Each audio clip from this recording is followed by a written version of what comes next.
with how this works. Lalo na yung mga background noise ko, so to speak. So let me introduce to you my environment. Right now, I have, well, 3 children are with me. 2 are quite adult. The youngest one is almost an adult. So they're somewhere in the house. My mom is also somewhere in the house, and so is Ate Merlin. But other than my 3 children, I want to introduce my 3 fur babies. So you have Jack, Hero, and Jingoy. So my 3 children are in charge of the 3 fur babies. Why do I need to introduce them to you? Because sometimes they make noises. So pasensya na lang po, because sometimes randomly they will just bark for no reason at all. Okay, so my 3 children are in charge of the 3 fur babies. However, meron pa kaming isang kasama in the environment that I want to introduce to you. For some reason, there's a rooster in the neighborhood. So merong tandang somewhere. And what's ironic is every time I have my lesson, my lecture, my live meeting, online meeting, Mr. Rooster finds the time to crow. So, tumitilaok siya kapag may meeting ako. Ngayon pa lang po, hinihingi ko na po ng pasensya at paumanhin kung alin man po sa mga nilalang, mga creatures na nasa bahay namin at sa paligid namin ay magbibigay ng ingay na hindi ko makakontrol. But, you know, it's part of the fun, it's part of the game. Right now, I think I can hear Mr. Tandang doing his stuff. Medyo malayo naman siya. So, that's for my environment. So, let me introduce myself to everyone who's watching right now. My name is Riza, Estefani. You can call me Riza. Ma'am Riza, Miss Riza, or just Riza. I've been doing workshops and lectures. This is my first time to do this online. I've been doing this for 10 years or so live. I've been invited gone to different schools, and sabi ko nga kanina, nakarating na ako sa Batangas, nakarating na kami sa Davao and Cebu, and it's nice to do that. Every time I do my workshop, kinakabahan ako because I'm in the presence of educators. And I feel like I'm high school all over again. I'm being assessed, I'm being judged, I'm being evaluated, but that's fine. Because now I have come to embrace it, and it's nice. It's always fun to spend time with you guys. The main difference, though, is I can't see your wonderful, beautiful faces. So at any point you have any message for me, do just try to post a comment in the comment section, and I'll try to read them. But I'm shuffling between banners and presentations and whatnot. Right now, I'm teaching at the Beacon Academy. It's in Santa Rosa. Well, it's in Binyan, Laguna. But you know, you exit the Mamplasan exit, and there's a build. You have the Esitex, Scala X bridge, and that's near there. But before Beacon Academy, I was with De La Salle University, Canlubang. Back then it was called Canlubang. Right now it's STC.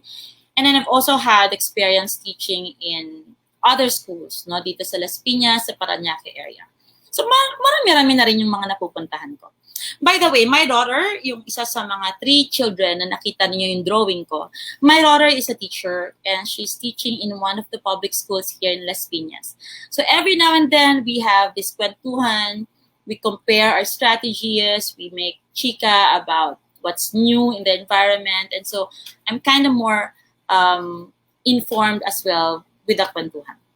Background, I finished AB Economics, Bachelor of Arts in Economics from De La Salle University. So now I'm teaching economics in Beacon Academy. I also have experience teaching business, history, especially when I was in La Salle, and sociology when I taught college levels. Hello, good afternoon po everyone. Just please make sure lang that you can hear me well, because I don't know if you can hear me well. Type lang po pag medyo mahina yung boses ko or mabilis ako magsalita because I talk pretty fast. So anyway, yeah, I've taught in college, I'm teaching in high school. I think ang pinakabatang level kong natuturuan ay grade 3 or grade 4. And umiiyak ako doon because ibang energy at ibang level meron pag pagtuturo ka ng grade school, ng younger levels, lalo na pag preschool. So saludo po ako sa mga nagtuturo ng grade school talaga because it's a different kind of discipline and love. No? So, ang cute-cute ng mga preschoolers, basta malayo sila.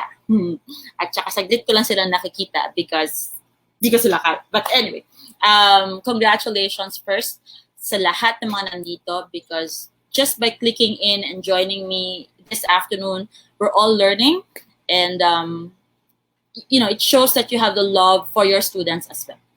Okay, so enough about me. Let's proceed. Overview and objectives. So what is this afternoon? What can you expect this afternoon from the talk? Well, for one thing, I'm not the... Hi, good afternoon, everyone. I'm not the kind of person who will tell you how to teach or will tell you, this is the only way to effectively teach. I have come to accept the fact that every teacher is a master in his or her own classroom, is a manager of the situation, because primarily, you know your students, you know your classroom, you know your environment, you know your school, and you know yourself. So I'm not here to tell you how to do research or how to teach research to your students. Rather, I'm here to sell an idea to you. So open-minded ka ba? Because I will sell a particular idea that I think is out there but is not given emphasis. And this is research, how we teach research and how we cultivate a culture of research in our classes. So the objective basically is this. At the end of my talk, feel free to tell me if what I say makes sense, if what I say is something new, or it's not entirely new, but you agree or you don't agree. It's all part of the research. Why is this important?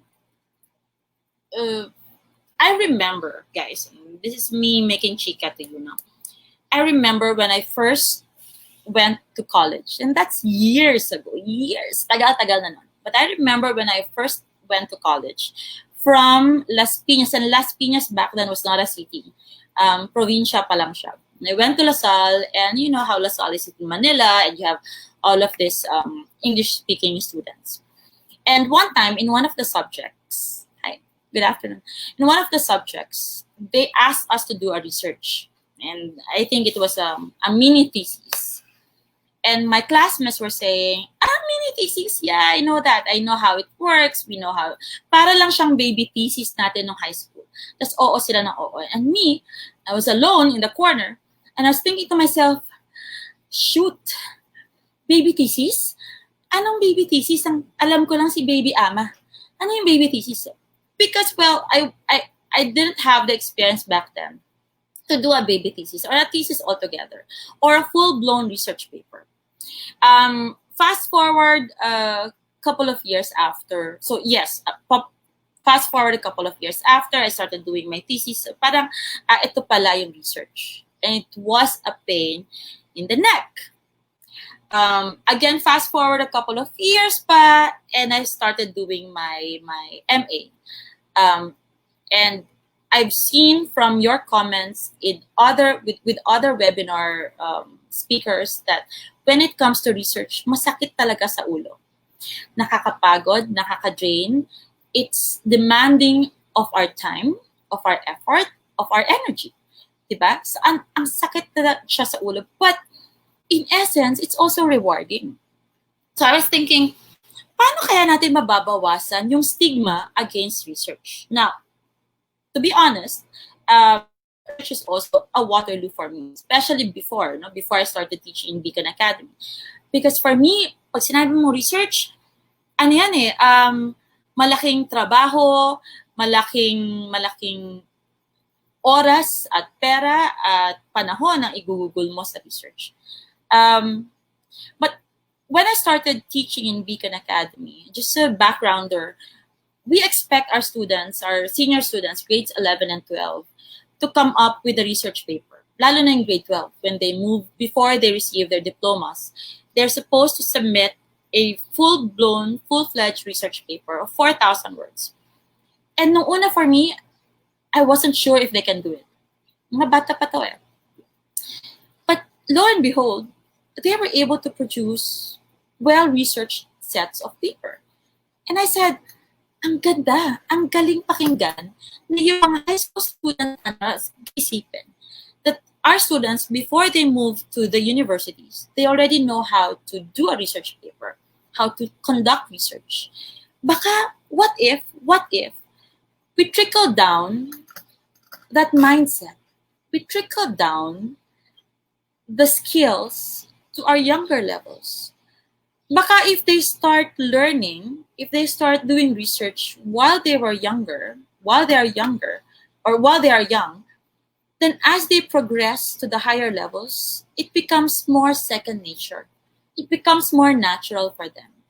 So that when they go to senior high school, when they go to universities, and even after receiving their diplomas, their bachelor diplomas, research becomes second nature to them. Isn't that great? Isn't that like an ideal setting for a progressive country like ours? Na bata pa lang marunong na mag-research. I remember when the curriculum was changed a couple of years ago, and history, under the history curriculum, kailangan may research ang bata. And my first thinking there was, kaya ba ng mga bata? Ako yon. Mali ako nun because nag-doubt ako sa kakayahan ng mga bata. Kaya ng mga bata. Kaya ba ng mga teachers ituro? Paano yung challenges na hinaharap natin? Like I'm in a good days where the maximum number I have in my class is 6 or 7 or 8. And in our batch, there's like around 30 students per batch. But that's not the reality for most of us, right? Sabi nga ng daughter ko, yeah, ma, but how about me? I have 60 students in my class. And that's one class. I have 4 classes.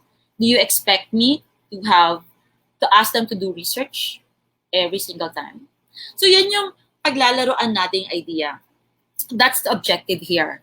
I will share with you what I know. I will share with you what I've done and what I hear other people are doing.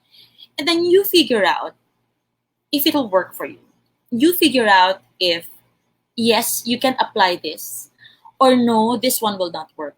Maybe not now, but in the future. Or you figure out, you decide for yourself whether, it's doable or entirely scrap it out. Okay, so basically that's our objective for today. Relax lang tayo. If you have your coffee with you, inuman lang tayo ng kape. In my case, inom lang tayo ng water. And then just sit back and relax and let's see how the day progresses, how the afternoon progresses. Okay? We're good? Yes? So, basa muna tayo ng ibang mga shoutouts. Watching from San Luis, Batangas. We have this. What about the challenges we are searching for? Ma'am Lerma, what do you think? What exactly do you mean by this? Baka pwede nating i-address in a little while. I think we have enough time. We can squeeze in a couple of minutes later for question and answers, okay? All right. So that's our objective for this afternoon. Relax lang tayo, kwentuhan lang tayo, comment lang kayo dyan, and then babasahin ko lang yung comments. Okay, so the title for this afternoon's webinar is establishing a culture of research in the classroom. By classroom, well, before it used to be, we refer to it as the main structure, but the physical structure where you meet your students and where education and learning happens. But we know now that classroom is not limited to the physical structure. We can learn outside, especially now. With our current situation, you have your digital classroom. So let's just say the question will be, how do we enhance a culture of research among our learners? Okay? So how do you establish an organizational culture? Now, this one is quite challenging. Kultura yan eh. Pag sinabing culture or kultura yan, what do you mean by that? It's not easily achievable. For one thing, you guys, people in the community should have a common goal, vision, and mission. And you should accept it. Dapat tanggap natin kung ano yung goal ng komunidad na kinabibilangan natin. So it then becomes we now have a sense of ownership. We have the same goal, we have the same vision, we have the same mission. And then it slowly becomes a culture. Consistency and frequency is much better than one big jump from one end to another. We learn more as we practice. We learn more as we continuously do whatever it is we're supposed to do. Even in teaching, even in research, or whether it's in reference to athletic skills or learning how to cook, consistency and frequency are always key to lifelong learning. Correct? Collaboration. Now, this one can be a bit tricky. Definitely, if you want to enhance a culture of, positivity, research, and whatnot, there has to be collaboration and communication at the same time. It's difficult to collaborate with people and not communicate. But by communicating, we mean acceptance of ideas, exchange of ideas, evaluation, feedback, pros and cons, and all that. I think the worst thing that could happen in an organization is when we assume that other people know what we're thinking. It's when we assume that other people know what they're supposed to do. It's when we assume things. Minsan kahit sa mag-asawa o kahit sa may mga relasyon, mahirap yon, di ba? Kapag nag-a-assume lang tayo at hindi tayo nagko-communicate. I know of this friend who assumes every year that yung boyfriend niya or yung asawa niya should do certain things for her because it's Mother's Day, because it's Valentine's Day or not. And every year she gets disappointed kasi hindi daw ginagawa ng asawa niya. So I said, have you talked to him? Minsan kasi masarap nang nag-open lang ng communication, di ba? And apparently, hindi pa. So until communication is made available and open to all the parties, it's going to be difficult to adjust or develop a particular culture. Tama po ba? You agree with me? And last but not the least, it's contemplation. It's another word for reflection. One of the things that most people do not do because we're rushing to things is to stop, to pause, and to reflect. Isa yan sa mga nakita kong values ng mga estudyante kung saan mas natututo sila. When they stop what they're doing and just reflect on what has happened. It's the same thing when developing culture, guys. You can't just proceed for the entire year and cover so many topics and cover so many activities without taking the time to pause and reflect. Sometimes, we do the pausing and the reflecting at the end of the school year. Which for me, sayang. Baka kaya nating mag-reflect per quarter, mag-pause kahit every sem. Because the value of pausing and reflecting is to see what worked and what can be improved on. And this is part of, developing culture. Usually at the end of the school year, yes, we take note of what worked, ano yung mga hindi gumana, ano yung pwede nating baguhin, and so on and so forth for the following school year. Sometimes that work, sometimes they don't. Sometimes we forget what happens over the summer, and so we commit the same mistake for the following year. What I find works for me, and with my students who are doing essay, who are writing essays, is that we have periodic pauses. Yes, we stop and then we reflect. And when we reflect, I don't ask them about what they have researched so far. Hindi siya parang viva voce or defense na these are the things I've researched so far. It's more personal, like, okay, what did you learn about yourself? What skills do you need to develop so you can proceed further? How are you doing with your research, and so on and so forth. As a community, to develop and cultivate a particular culture, we need to also pause every now and then and just ask ourselves, are we okay? Are we doing okay? Should we proceed this way? Is there anything else we can do so that we can develop the same culture? And speaking of that, let me pause for a while and ask you, are we still okay? Are we still okay? Am I doing this properly? Are you learning so far? Do I still have you? Or nilayasan nyo na ba ako? Naka-baby ama na ba kayo? Reflecting is sometimes avoided by many because they fear to know their weaknesses. Can I share, Ma'am Marilyn, can I share your comments here? This is wonderful. Reflecting is sometimes avoided by many because they fear to know their weaknesses. Speaking of weaknesses, okay, when Doc Fides, kasi we go way, way back.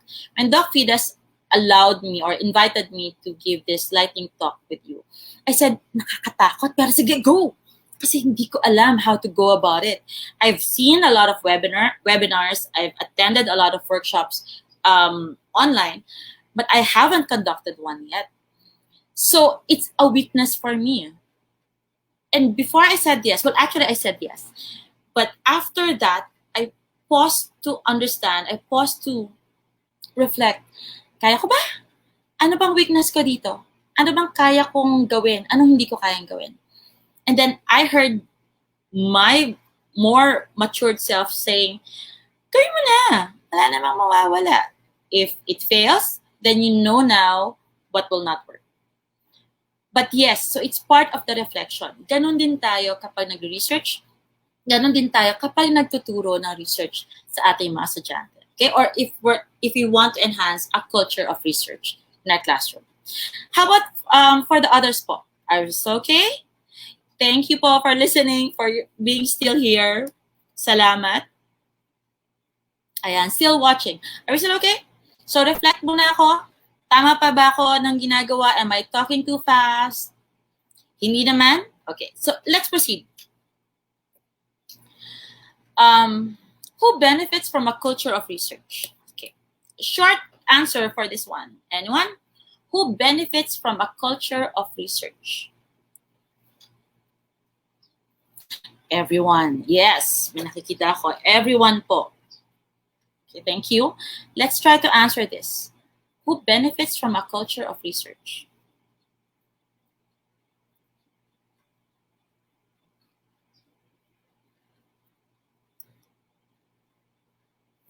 That's correct. Practically, everyone benefits from this. So hindi ko nga alam bakit hindi tayo nag-research masyado. I saw this, I remember this news, which happened a couple of months ago, October, if I'm not mistaken. And this was a Senate hearing on agriculture and the budget allocation for corn. Wait, let me check it out. Budget allocation for the National Corn Program in October 2019. And this was the time when a well-known senator gave the now infamous phrase, baliw na baliw kayo sa research. Bakit ba? Ayan, so quote-unquote, so ibig mong sabihin, bakit parang lahat ng inyong budget puro research? Baliw na baliw kayo sa research? Aanhin nyo ba ang research? And naturally, guys, a lot of teachers, a lot of educators got so mad and got so pissed. Sorry, can I say pissed? Got so upset with that comment. Kahit naman ako eh. Kahit naman siguro sino na nasa education field, you'll wonder, bakit mo sasabihin yan? How dare you say that? But true to its form, I had to do some more digging, some more research. Well, apparently, ang sinasabi lang naman ni Senator was, the budget allocation should be so and so, because according to her, a lot of the budget is allocated to research as opposed to and actual assistance given to the farmers. Of course, it's a long debate. There's a long meeting. I only saw a glimpse of it. I only read a glimpse of it, and because I only know very little of it, I will not judge. But basically, what we're saying is this: um, everyone benefits from the culture of research if everyone has the mindset of a researcher. The current It has its short-term, medium-term, and long-term effect. Students now will benefit in some way, form, or another. The future generation will also benefit from the results of the research. Whether it's a positive result or it's a negative result, someone will benefit from it. But we also understand that research takes a lot of time from us and a lot of the budget on research, which could be allocated elsewhere. So usapang economics na yan, but we're not gonna delve into that. The point really is that we benefit from a culture of research, and we need to balance it off with a general impression. So I asked a couple of people, I said, research ba? If your teacher tells you to do research, what comes into your mind? What's your first impression? And so they say, we're apprehensive, it's a tedious job. Alam naman natin yon. I already know I'm going to have to spend a large amount of time on this one. If the teacher there's this one comment, if the teacher is not clear with the task and it's just research, ang dami nilang ibibigay na information or data, or konti lang ibibigay nila data. So, learners have an idea already on how research goes. And of course, meron mga teachers na nagsasabi sa akin, paalala lang, Miss Riza, I have 50 students. So if you're expecting me to do research, to ask them to do research every quarter, every sem, or every year, that's 50 per class, times 3 or times 4. Kunin mo na ako, Lord. Sabi nga ng teacher niya. And it's like, no, relax lang. Because I'm not, the idea that I want to sell to you guys is this. Baka naman it doesn't have to be that big. Baka naman, research does not have to be that big a project and that tedious a job. So let's explore the possibility. Baka naman there are ways by which we can explore research in mini lessons. Research in the grade school and research in the high school. Why not, diba? So tingnan natin how it will work. All right, so this is very interesting. One of the reasons why I selected this topic as well is because of this study. I want to show this to you. I want to share this with you. Hang on.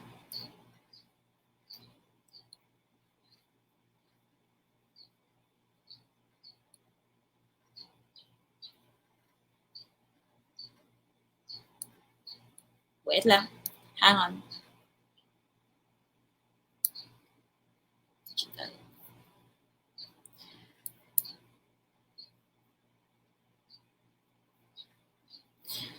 All right, here we go. From tab.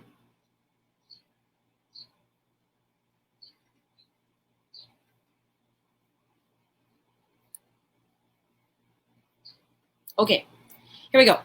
So according to We Are Social, and We Are Social is a digital platform, and they conduct studies about how extensive people are using internet and digital softwares. So according to this article, more than 4.5 billion people now use the internet, while social media users have passed the 3.8 billion mark, which means, and in August of 2019, this is January of 2020, in August of 2019, it was only 3.5 billion, which means in the last 5 or 6 months, from August to the time this was published, there are already 0.3 billion new users. Ang dami nun. That's global though. You can say, paano naman sa Pilipinas? Paano sa Pilipinas? That's global. Okay, here's the fun part. In the Philippines, global trend is very much reflected. So according to this article, are you seeing this? According to this article, let me see if you're seeing this one. Okay, well, let me share this. Let me share the screen.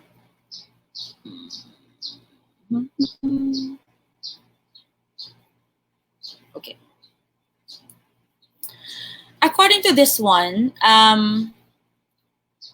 in the Philippines, we are ranked number one in terms of social media use, averaging 4 hours and 12 minutes daily, which is a big jump from last year's average of 3 hours and 57 minutes. So that means, it's a good question. What does it mean for us then? What does it mean when we say digitally, wait lang, let me try to shift to this one. What does it mean when we say digitally? In the Philippines, you have 124.2 million mobile subscriptions, which is more than the actual population. There are 76 million internet users and 76 million active social media users. This is good for business, and I've seen this. I've seen this information being used in business. But my question is this: how can we, as teachers, benefit from this? What does it mean for teachers? If the Filipinos' average use of social media is 4 hours and 12 minutes, what does it mean for us as teachers? Well, for one thing, we know this. Filipinos have access to digital technology. And if they have access to digital technology, that means they have access to data, to local, global, national data. Our youth nowadays are in a beautiful spot, in a fantastic situation where they have access and they can access information at a glance. At the flick of their finger, kaya na nilang malaman kung ano yung mga information na kailangan nilang malaman. But is that what's happening right now? My question is this. And I'm going to share with you also, some of my concerns.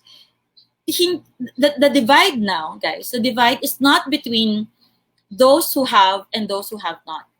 Back then, the economic divide is about the mayaman and the hindi mayaman. O yung mga eskwelahang may kakayahang bumili ng maraming computer versus yung eskwelahan na 3 computers lang o 5 o 10 ang pinag-share sa mga estudyante. Nowadays, guys, it's not a question of whether you have or you don't have, but rather it's a question of you have the technology, do you know how to use it? And are you using it? Versus those who do not use it. Which is ironic, no? And it's not impossible to think of. Where am I coming from? Guys, tingnan natin yung mga comments sa Facebook or any social media for that matter. I don't have Twitter, I don't have Instagram, I only have Facebook account. So, every time something critical happens, every time something controversial happens, ang bilis mag-comment ng mga tao. Ang bilis mag-react ng mga tao. And the reaction is not so much as, totoo ba yan? O hindi ba yung totoo? It's more like, yeah, totoo yan. And I'm making judgment and I'm commenting as if I know what happened. Very recently, we've heard of this closure or the cease and desist order of a particular network. And, social media was flooded with information, with headlines, with clickbaits, and it's further flooded with so many comments. But if you scroll through the comments, and sometimes I do that, sometimes it's fun to look at the comments. If you look at the comments, it's bothersome because most of the comments are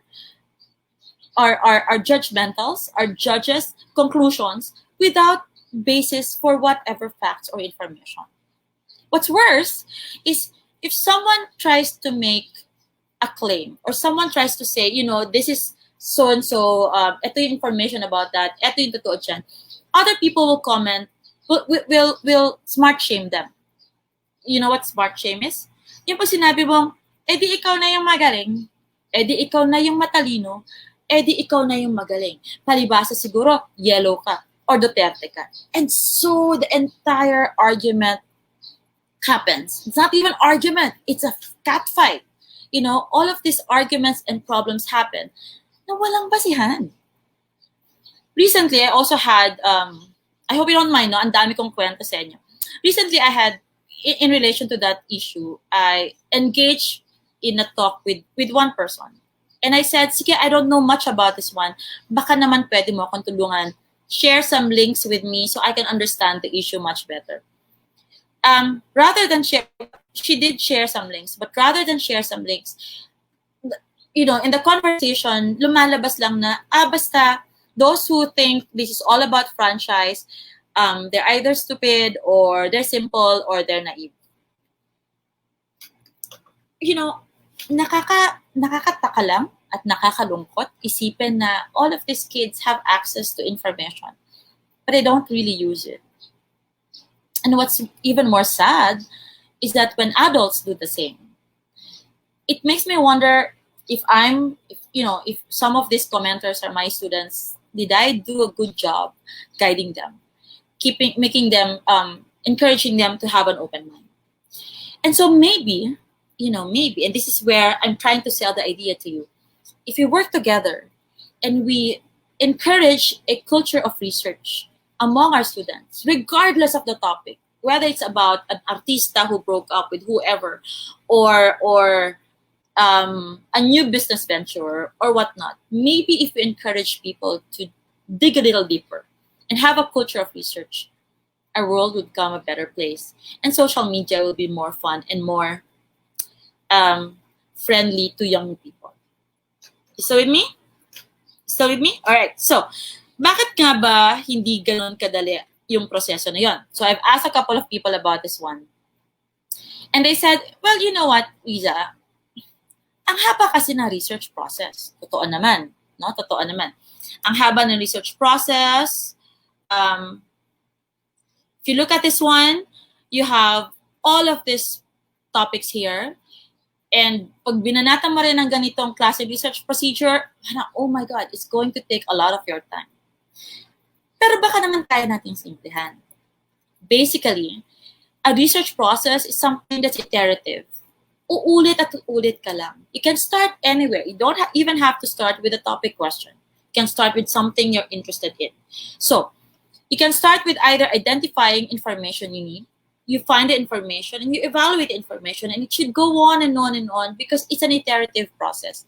Dapat umiikot lang sa ganyan yung desire natin to learn more. Another diagram that I find useful and will use for the rest of the discussion today is this one.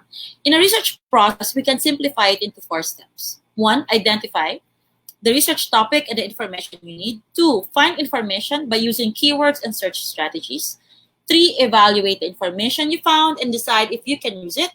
And 4, organize and use the information you have in the argument you are making. We will discuss all of this more extensively in the next couple of minutes. But at this point, I just want to see how you are and if we're still in the right process. So let's pause for a bit. And I'm going to ask you, are you okay? Is everything okay? Are you still enjoying the discussion? Do they still make sense? Wait lang, my comment bar has frozen. So I can't read your comments now. Weird. But, so we'll get back to you in a bit. Let me just try to fix this one.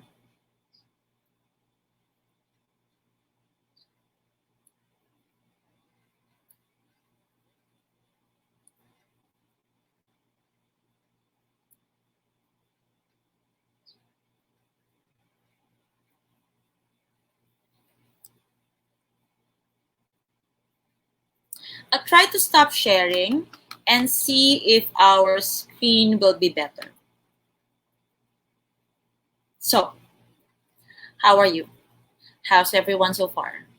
The discussions today still make sense? Huh. Okay, digital hang-ups. I cannot read your comments at this point.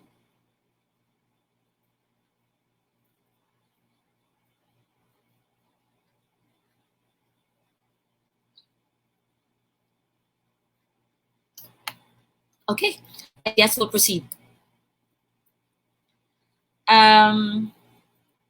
So let me share my screen again with you and let's discuss this. Okay, so developing research skills for elementary, middle, and high school students. Again, I do not claim to be an expert on the field. What I do know is that I've been teaching students, I've been supervising essays and research for high school students. And it's fun, it's a fun experience, and I wish you also get a chance to do that. It's tedious, I know, but it's it's something that will help you grow as well. Alam naman natin tayo ng mga nag-MA, nag-research, mahirap yan. But if we can teach the proper skills to our students, then much better. Because, by the time they get to high school or by the time they get to universities and colleges and after universities and colleges, they'll do well. Okay, so proceed. The first one, help students clarify what they want to know. The common misconception here is when research happens, we just tell students, okay, research on a particular topic. What this one is telling us, or what the guide is telling us, is that we begin with a point of interest and explore more specific points of research. We can teach our students to practice or to work with mind maps or concept maps. Now, I know I've used mind maps with grade 5 students, as young as grade 5 students, if I remember it right. And even in high school now, for my high school students, they still use some concept maps. Some say mind maps and concept maps are two different things, and some say they're the same. Well, it's up to you. Pwede rin naman siya. Mind map allows you to explore different possible topics, whereas concept maps, on the other hand, allows you to find link given a particular concept. Okay. Either way, if a student finds it difficult to explore ideas, you can encourage them to use mind maps or concept maps. Now, this is advisable for grade school, high school, and even college, and even amongst us teachers. Minsan, pag may binabasa akong particular topic, nahihirapan akong i-process siya. So I'd rather use mind maps and concept maps. In one of the assessment I asked my students to do, they had an oral commentary. So instead of writing their ideas, I allowed them to speak and explain their ideas. So by the time they submitted the project to me, my only way to understand that is if I draw a concept map habang nagsasalita sila. Kung malabo yung concept map ko, malabo sila magsalita. Vice versa. Kung malinaw, then it means naiintindihan ko at naiintindihan din nila kung ano yung sinasabi nila. Okay. Identify related words for further research. Now, sometimes when we ask students to research on, let's say, a hero, madaling maghanap lang ng basta hero or word na hero. But to allow them to delve deeper into research, we can encourage them to look for related terms. So, is hero about courage? Heroism about love? Love for country? Love for courage? Or something like that. And that's where your mind map and concept maps will come in. Now, is this doable for grade schools and high school students? Yes, definitely for high school students. Now, does it mean you have to do this all the time? Not necessarily. At this point, I suppose, you can imagine scenarios where you can use this. Whether at the beginning of the class, the beginning of a new unit or a new lesson, or somewhere in the middle, or somewhere at the end. You can talk about connective tissues, I don't know, science ba to? Or you can talk about formula and see how they can respond or better understand the concept by using mind maps. Now, why is this important? In research, part of the research process is if we know exactly what we want to look for, what we're looking for. If we know exactly what we want to find. Meron akong napanood or mga nababasang comment that says, ang pinakamahirap dyan is to have your research question approved. And yeah, that's true. because it's either research question is too big and too vague or too broad, or it's too small and too specific that it does not have any room for exploration. Either way, the best thing to do for me is to start young, allow students to develop the questioning technique while they're young. Grade 5, grade 4, kaya na nila yon. Pwede silang, we can model, if they're younger, we can model the procedure, and as they become older, then mas pwede na nilang gawin ito independently. Okay? But yes, this is doable regardless of the year level. So that also, by the time they go to universities or by the time they go to high school, marunong na silang mag-conceptualize ng questions nila. Okay? Next, find information by using keywords and search strategies. Now, this is very interesting. Sometimes, we think that because our students are well-versed with technology, kaya na nating ipa-research sa kanila. Or all we need to say is, i-Google mo yan, or i-Bing mo yan, or i-Yahoo mo yan. We think that, let me share this again. We think that we can just tell them to Google anything and they can work on it on their own. The thing is, guys, it's not true for everyone. Not all children, not all students know how to Google. It's an ironic thing. The common misconception is that all answers are found on the first page of Google. Diba? Pag nag-Google ka ng kahit ano, in less than a second, you'll see millions of references. And normally, our students, and even us, we click on the first few links, and we think, okay na to, this is it, and this is where the answers are. But that's not necessarily true. So let me have a demonstration with you. On the screen right now, you'll see 10 strategic steps for teaching online research skills. I will not do all 10. Mahaba yan. But let's try to see what will happen given the tips that they have shared with us. Wait lang. Before I proceed, I cannot read the comments. I'm wondering if I'm still doing okay. So I hope Miss Fides is here and can help me out.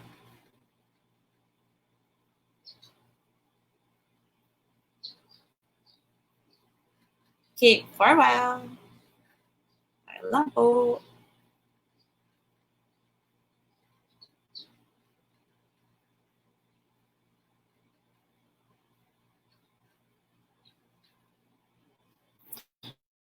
So we're shifting.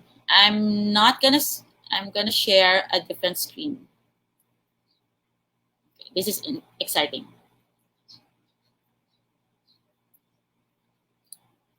Okay, normally when we research on a particular topic, we just type, let's say democracy, right? Okay, and you will see automatically the definition. Okay, I hope you're seeing this, the definition, and then you'll see .org, .com, .int, and so on and so forth. What we don't know is that hindi naman sa what we don't know, pero I was not made aware of this until recently. Apparently, we have to be conscious of the domains. Now, the domains in this case, where is it? When we talk about domains, we're referring to .com, .edu, .ph, whatnot. If it's .com, the website is for commercial purposes. So expect commercials, expect advertisements, expect it's for profit. For example, this one. If we click on democracy.com, you will of advertisements. Yeah. So may mga advertisements ng games, ng tests, and whatnot. If we try, for example, GMA network. GMA network is .com. So when you click on .com, you'll see advertisements naturally, right? O para fair tayo. Sige, ABS-CBN.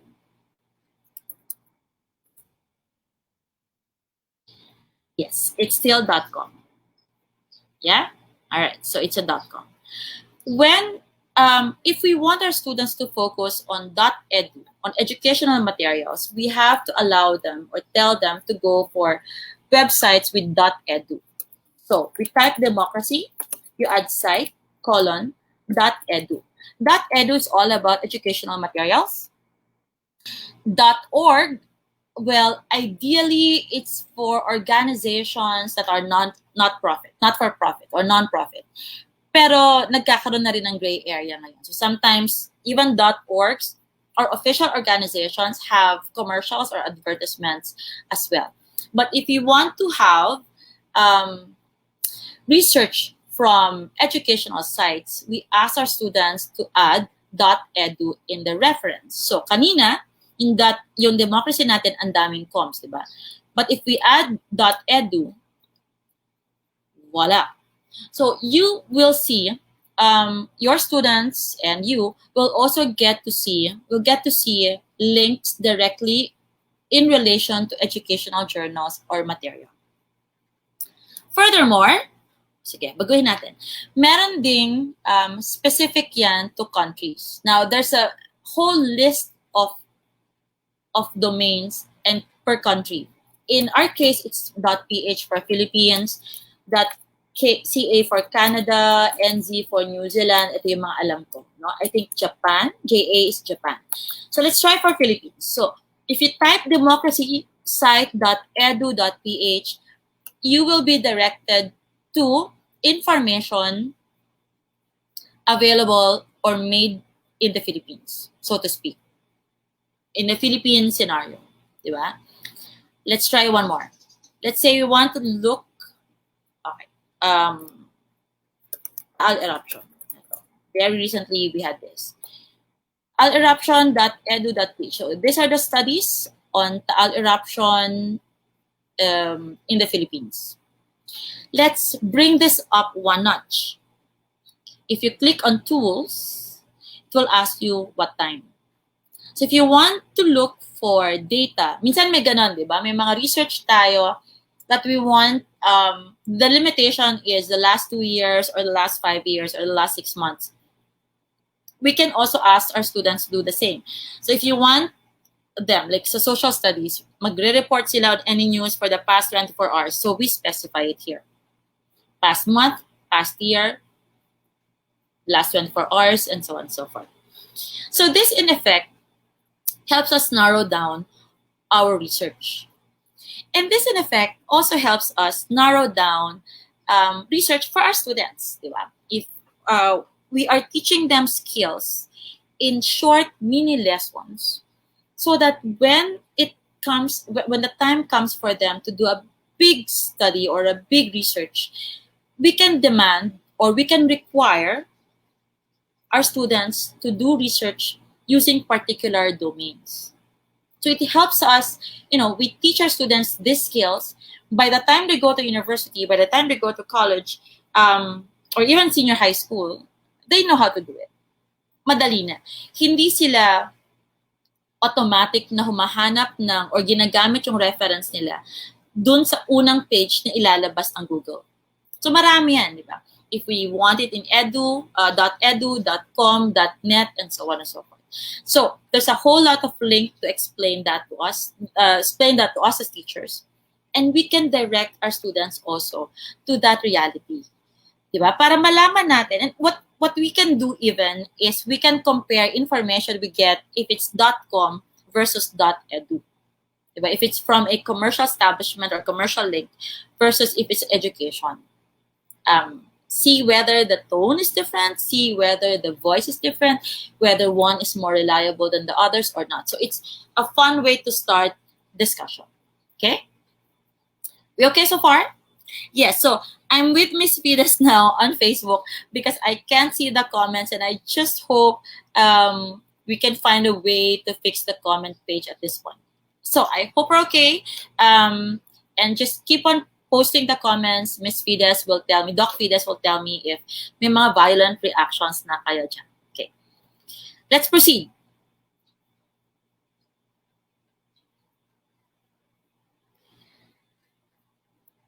Speaking of other search engines, most of us are familiar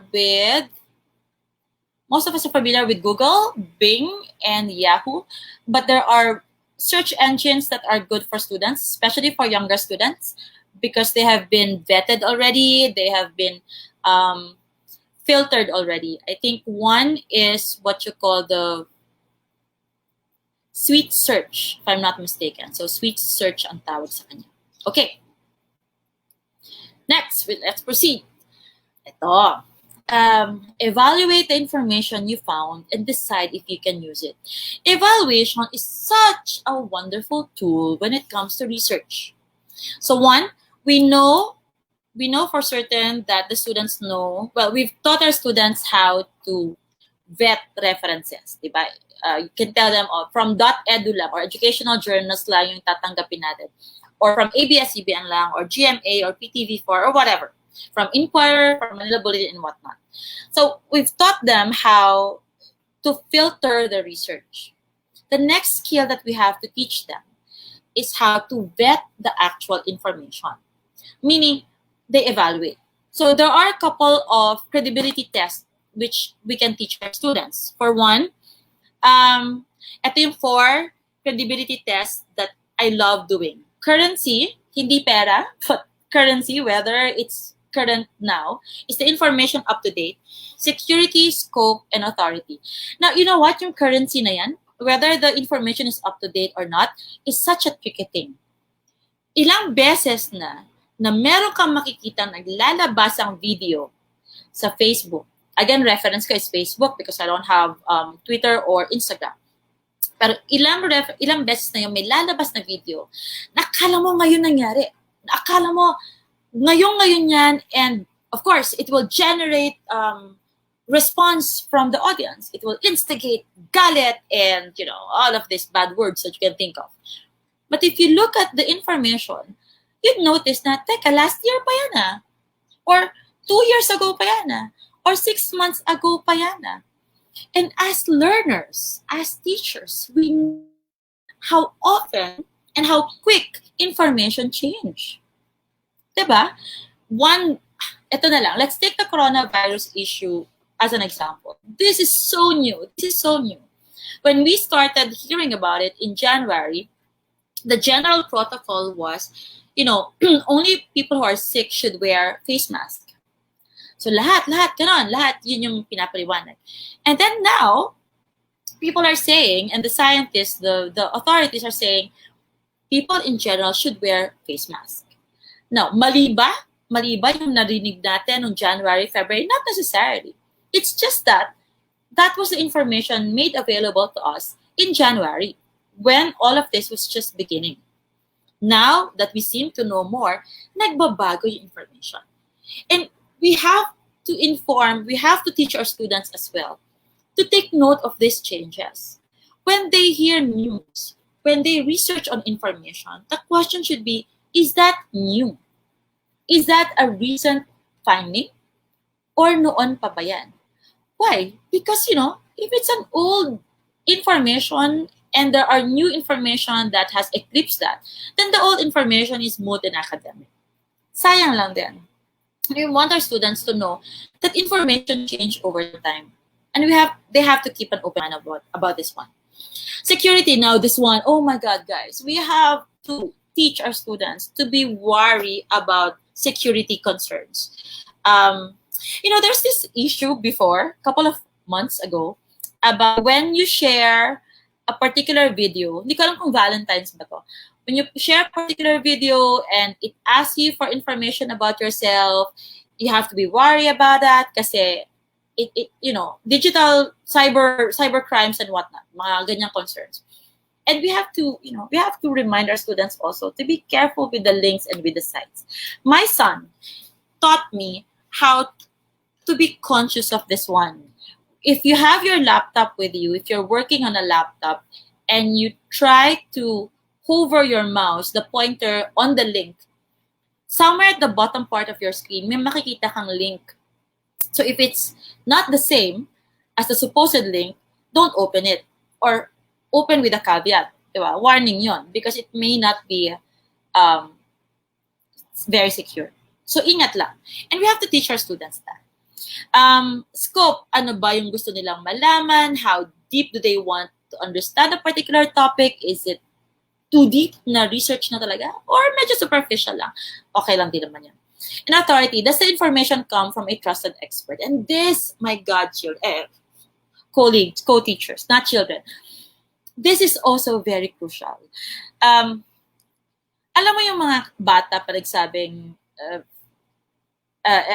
pag nagbigay sa'yo ng information at tinanong mo sino may sabi at sabihin nila yung mama ko po.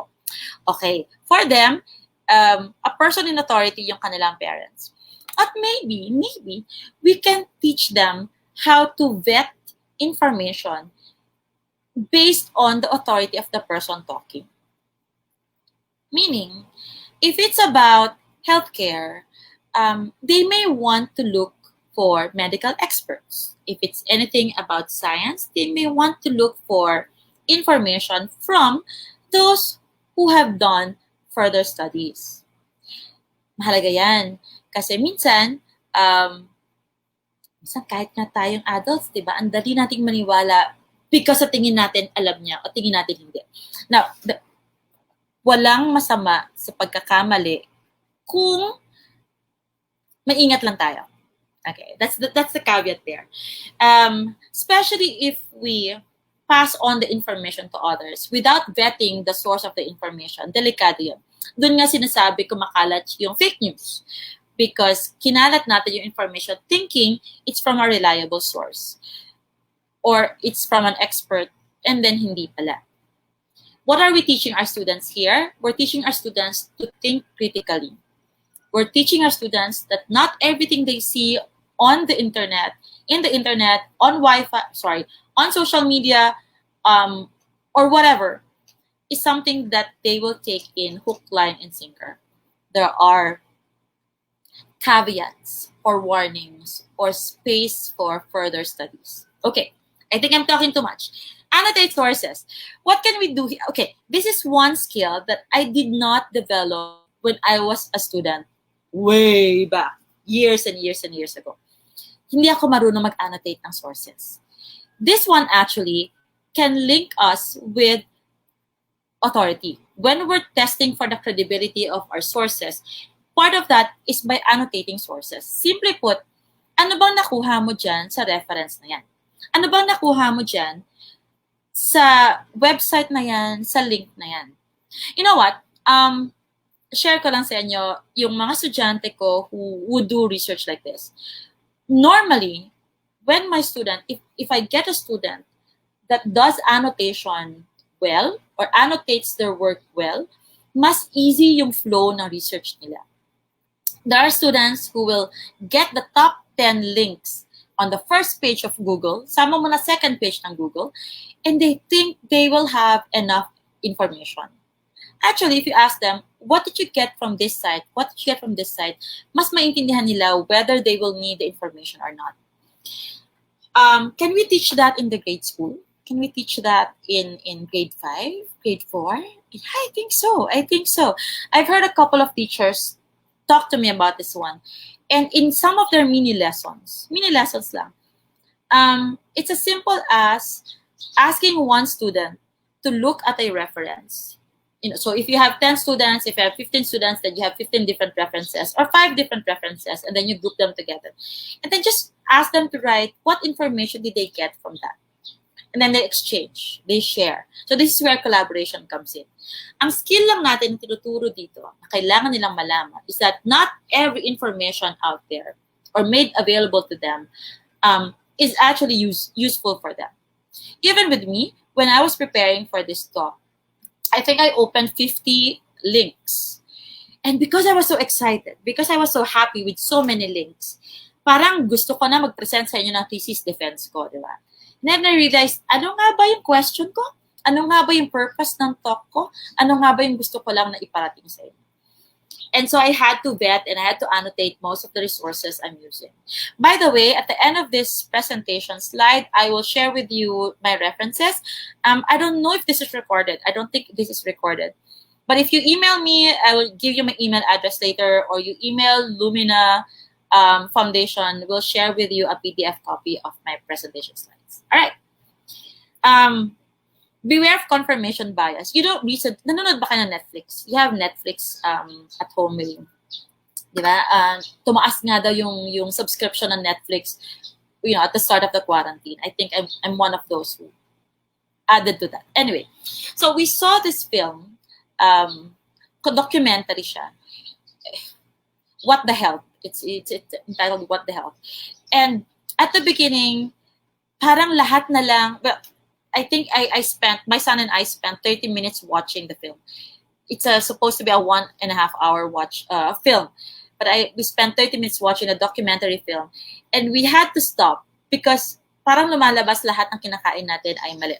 Lahat. Whether it's beef, it's pork, it's chicken, or whether it's fish, lahat may problema. So we had to stop because we felt like what we're watching is already a confirmation bias, meaning it's a confirmation presentation. When it's a biased presentation, I mean, sometimes we believe so much in one thing that when we research on that and the information we get is not in accordance with what we believe in, we take it out. That's confirmation bias. We want our students to have an open mind. We want our students to say to themselves, before I believe, before I say yes or no, let me research further. And let me allow myself to see information that can question my belief. Delikado yan, pero masaya. Delikado because, well, sometimes it's personal or family-based or cultural, that you have a particular belief already. But if you ask your students to research further and keep an open mind, they will come across information that go against your initial stand. And that should be okay. We have to teach our students that it's okay to change your mind. We have to teach our students that out there, you will see information that are for or against a particular stand. And a student, everyone, should take the time to read both sides of the argument. After all, we're asking them to think openly and critically. And that's critical thinking, right? Okay. Discuss plagiarism, academic honesty, and citing sources. Well, I think there's a big jump now. It's a big call for academic honesty or academic dishonesty. Even with presentation slides, I've been made aware that even when we use photos or images, kahit na common app siya or common photos or something like that, you still have to cite the sources. And that's fine. It's as easy as copying the URL. Of course, there are many other ways by which you cite your sources, whether it's an in-text citation or the APA or the MLA. We have to teach our students that. Now, grade 2 student, syempre hindi mo naman siguro ituturo APA, author first, last name, and so on and so forth. But maybe, even as young as grade 2, grade 3, grade 4, grade 5, we can ask them to cite their sources whenever they have assignments.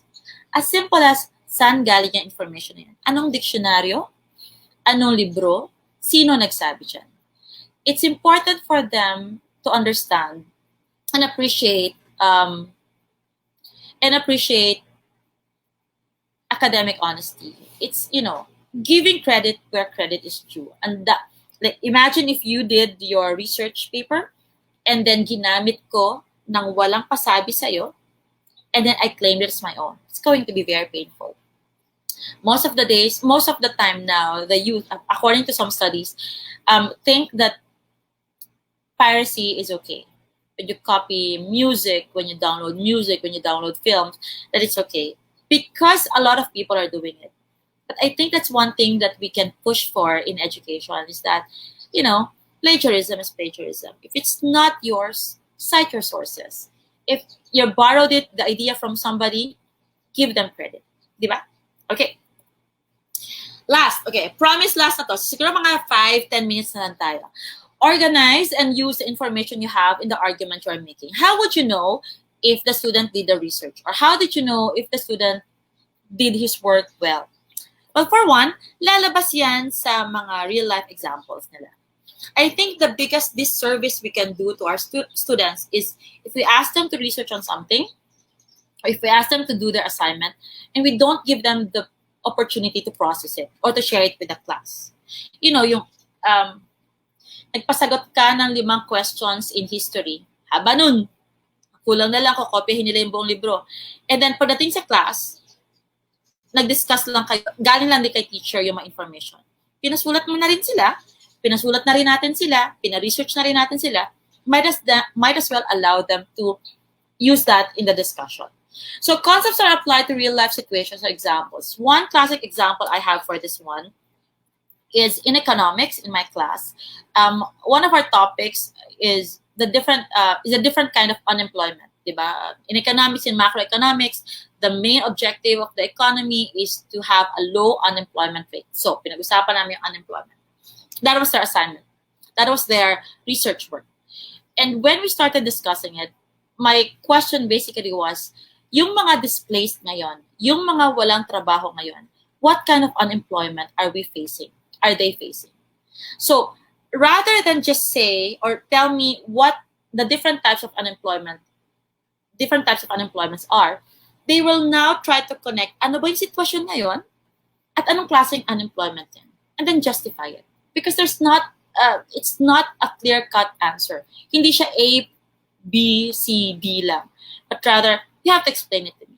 And that's how I'll know na, okay, nag-research na tong batang to. And they try to understand what they were researching on. Okay. Arguments and counter-arguments or claims and counter-claims are presented logically. Pag meron tayong pinipresent na idea, minsan we're so emotional that when a classmate does not agree with us or disagrees with us, with our students, nagagalit tayo. And it becomes personal. Tapos na yung klase, hindi na nag-uusap yung mga magkaibigan. Kasi nag-disagree sila. One of the things that we have to teach our students is how to discuss properly, not just argue or not even argue, but to discuss their views and accept that people have different views. This one is a bit tricky because it stems from the emotional side. So, ang hirap i-control na emotion. But if we teach them that, you know what, guys, this is just a discussion. This does not speak of you. This is not something that you will take personally. But rather, usap lang tayo about a particular topic. I had this moment when I was teaching Jose Rizal. When I was teaching the course of Jose Rizal. And we were discussing whether Jose Rizal is fit to be called a hero or not. We all know that by the Constitution, the Philippine Constitution, declared him as our Philippine hero. Pero usap lang, discussion lang. Do you think he is? Do you think he's not? Why and why not? So, what I did with the student is, yung mga nagsasabing yes, he's a hero, versus yung mga nagsasabing no, he's not a hero, I asked them to compare their notes and try to convince the other person without quarreling. So, yun yan. It's the convincing part. And it was fun. Magulong fun. But the point here is that we have to teach our students. We have to encourage our students to have an open mind with many different topics. Even with the statement of Senator Villar in October about research and whatnot, if I am to be faithful to my calling of a researcher or an educator, kahit na educator lang, hindi na researcher, educator, I have to keep an open mind. So before I hit click, or before I send click or I hit the send button, what am I talking about? Before I hit the send button and make comments, I have to understand where she's coming from. So research, basa. Okay? We okay so far? I'm just drink some water. Discussions are based on data and not on personal assumptions. Okay. We know that, well, it's self-explanatory. Kapag natuto sila magbasa at maghanap ng mga information, discussion natin sa classroom is definitely based on data and not on personal assumptions.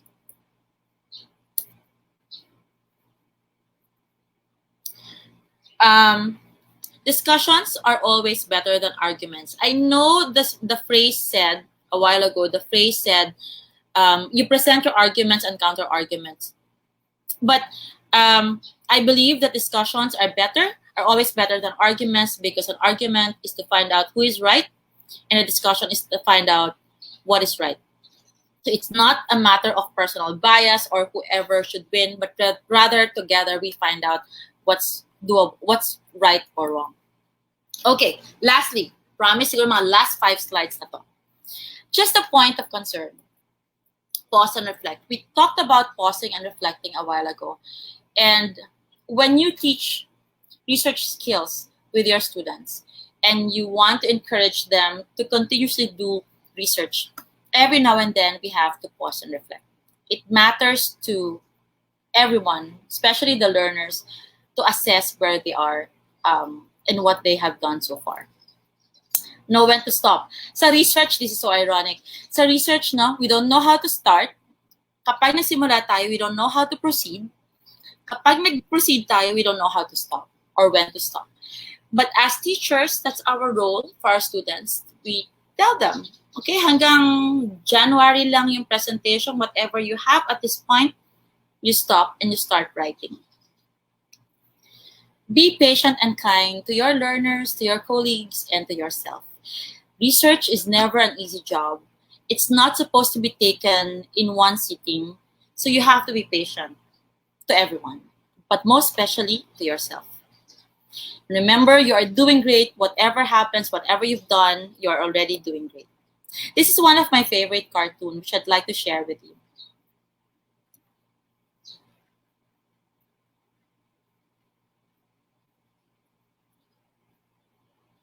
In life, every achievement brings a new goal to set our eyes on, which can make it feel like success is always out of reach. But when we pause and we reflect, we remind ourselves to stop and look back at how far we have come.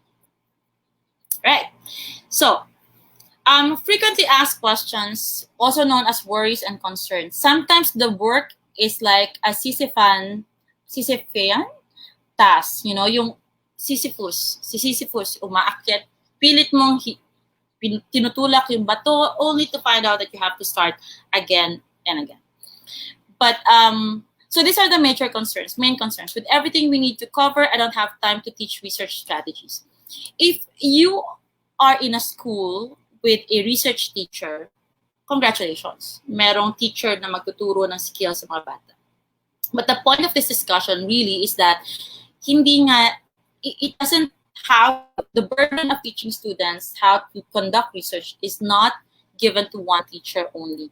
So spread natin in 50 mini lessons, in couple of mini lessons, until it becomes consistent and frequent and becomes second nature to them. Next. How do I check 50 to 60 essay papers painfully?